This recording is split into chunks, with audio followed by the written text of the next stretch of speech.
evening. I grew up in South Africa. That's where I still live. I enjoy it. Grew up there during a time known as apartheid. For those who don't know, apartheid was a law in our country that made it illegal for black and white people to interact with one another. You know, this was against the law.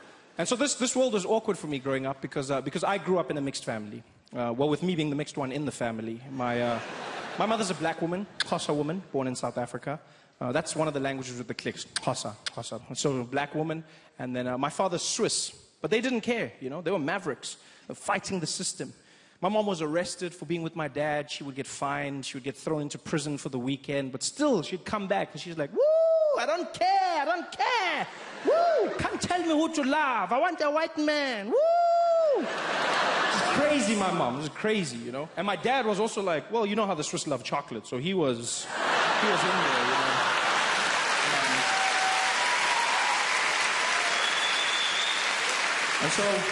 And so they got together and they had me, which was illegal. So I was born a crime, which is something I don't think they ever thought through, because as a family we couldn't live together, you know? Like in the streets we couldn't even be seen together. My father would have to walk on the other side of the road and he could just wave at me from far, like a creepy pedophile.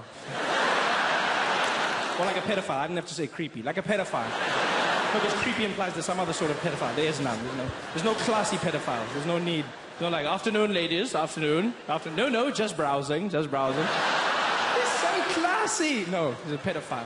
And my mom could walk with me. But if the police showed up, she'd have to let go of my hand, drop me, and act like I wasn't hers. Every single time. Because we weren't supposed to exist as a family. So my mom would let go. It was like a little game we played. Police would show up like, woo! She'd be like, woo, I don't know. No, it's not mine. Oh, no, I don't know. It was horrible for me. I felt like a bag of weed. It was a tough time.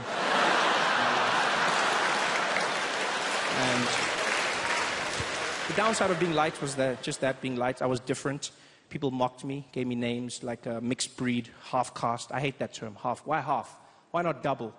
Or twice as nice? I don't know. People give you weird names. I just wanted a cool name, you know? I wanted to be black, to be honest. That's all I ever wanted.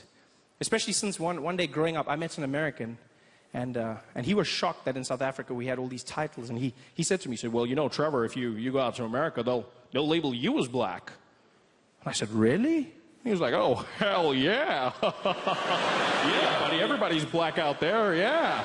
You'd be super black. Oh, well, that sounds good to me. Super black. Yeah. And I made a choice. It's like, first chance I get, I go out to America, I'm going to get a piece of that black. And I did. Boarded a flight. It was an 18-hour journey, Johannesburg to New York. I didn't sleep a wink. I just sat there in my chair like a madman, watching every single black American movie I could find. Just sitting there, going crazy, practicing, like, yeah, you know what I mean, yeah. King Kong ain't got shit on me, yeah. Sorry? Oh, the chicken, please, the chicken. Thank you. No, that's fine, thank you. Yeah, put it in your mouth, yeah. 18 hours of flying, 18 hours of practice. I landed in New York and I was fluent in my black American. For shizzle my nizzle. Everything. I had the walk, I had the talk. I was so black, I was even laughing. I was like, ha, ha, ha, ha, ha, yeah, ha, ha. Oh, my man. Oh, this you? Ha, ha. That for me is the coolest thing in the world. Black Americans are so cool and confident. They'll make you feel good about yourself just by asking if you are you. It's magic. They just walk up to me like, hey, yo, this you? This you? No, for real, man, this you? And you'll be like, yeah, I think it is, yeah.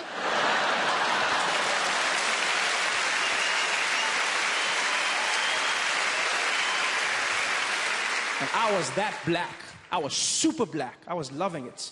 Until this guy walked up to me. I don't know it. Didn't even know me. Tapped me on the shoulder in the airport. He's like, ¿Qué? Paisano, ¿qué pasó, güey? Que Lalo quiero de que sino que Lalo eros, ¿no? Ya llegamos, papi, ya llegamos. I said, what? You talking to me? He said, yeah, I'm talking to you, man. I'm just saying, we made it, baby. We made it, eh? And now that we're here, our kind, we gotta stick together, hombre. Our kind. 18 hours of flying and I wasn't black. I was Mexican.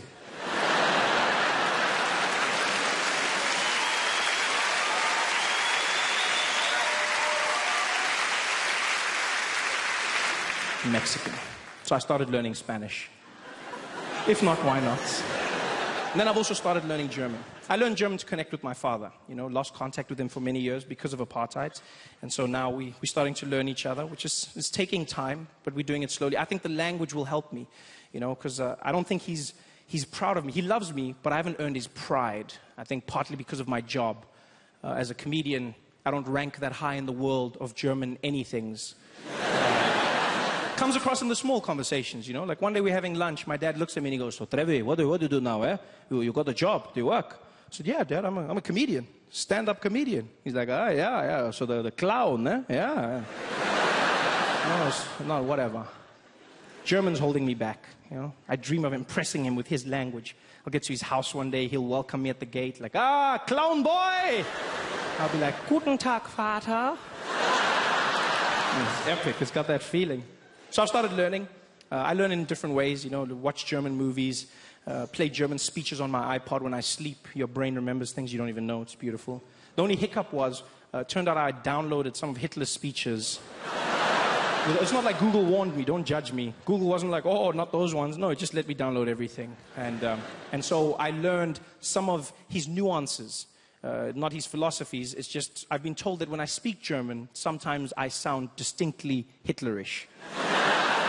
Which I found out in Germany, which is not the best place to find out that you've got Hitler vibes. Would have rather found out at home. And it was actually, it's funny now, not so much then. I was in Cologne, Germany, beautiful area. I'll never forget, I was walking around and I went into like a little sandwich shop, you know, like one of those Subways where you make your own sandwich. And I walked in, the woman was really nice to me. She was like, "Guten Tag, kann ich Ihnen helfen?"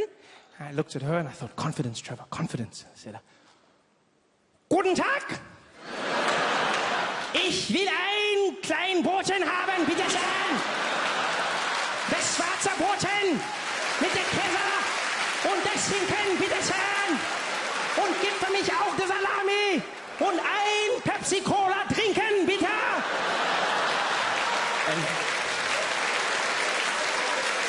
And she shut herself. I'll never forget the look in her face. She went pale. She looked me straight in the eye and she said, "Der schwarze Hitler," which means the black Hitler. I was so happy. Yeah, because she said Hitler, but at least she said I was black. You guys have been fantastic. Thanks for having me.